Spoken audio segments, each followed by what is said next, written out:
Bonjour, donc nous allons continuer les moments salut. Aujourd'hui nous allons parler de la notion fondamentale de la nouvelle naissance, le fait d'être né de nouveau.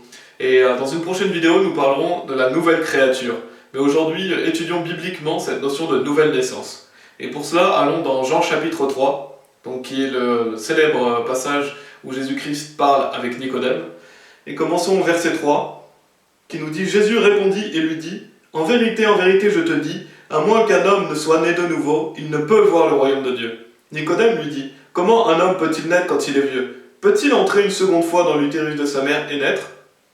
Jésus répondit « En vérité, je te dis, à moins qu'un homme ne soit né d'eau et de l'esprit, il ne peut entrer dans le royaume de Dieu. » Donc ici on peut voir que le fait d'être né de nouveau, la nouvelle naissance, c'est ce qui nous permet d'entrer dans le royaume de Dieu. Donc sans nouvelle naissance, on ne peut pas aller au paradis.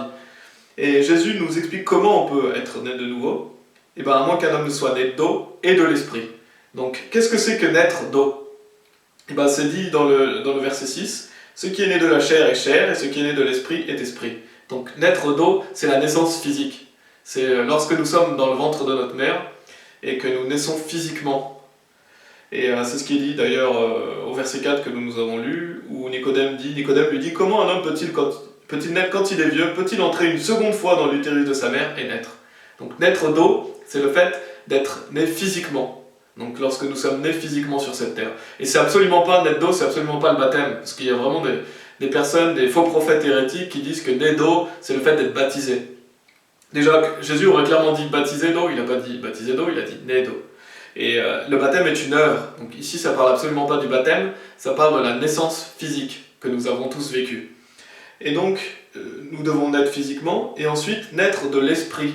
Et donc c'est cette nouvelle naissance qui nous permet d'aller dans le royaume de Dieu et donc d'aller au paradis. Et comment nous pouvons naître de l'esprit? Allons en Jean chapitre 1,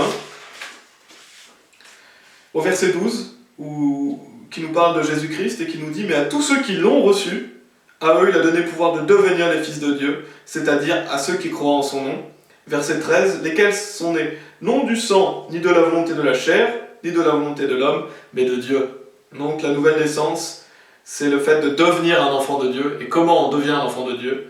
À ceux qui croient en son nom. Donc lorsque nous croyons en Jésus-Christ, lorsque nous mettons notre foi dans le Fils de Dieu, alors nous sommes nés de nouveau et nous devenons un enfant de Dieu.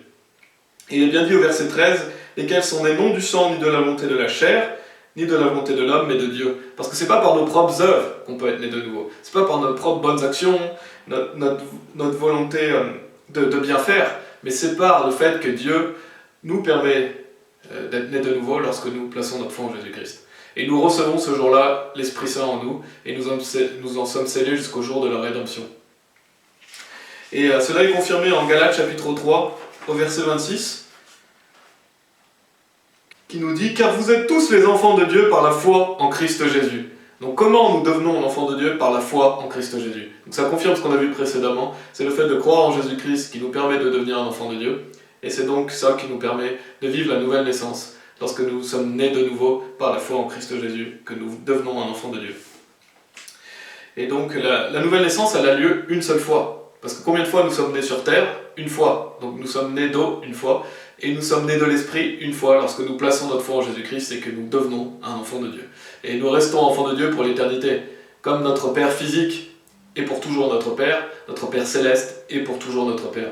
Et cela a lieu une fois lorsque nous sommes sauvés, nous devenons l'enfant de Dieu et nous le sommes pour l'éternité. Et allons en Romains 8 pour conclure.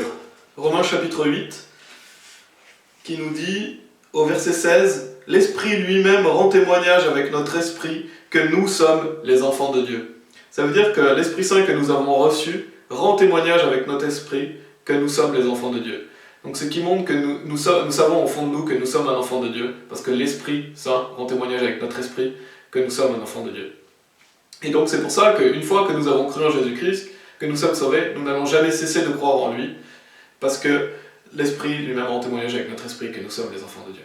Et donc bien sûr on peut avoir des doutes, bien sûr qu'on peut tomber en tant que chrétien, et beaucoup de chrétiens ne vivent pas du tout la vie chrétienne.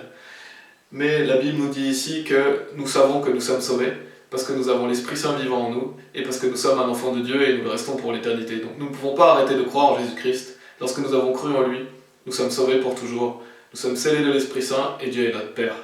Voilà, que Dieu vous bénisse.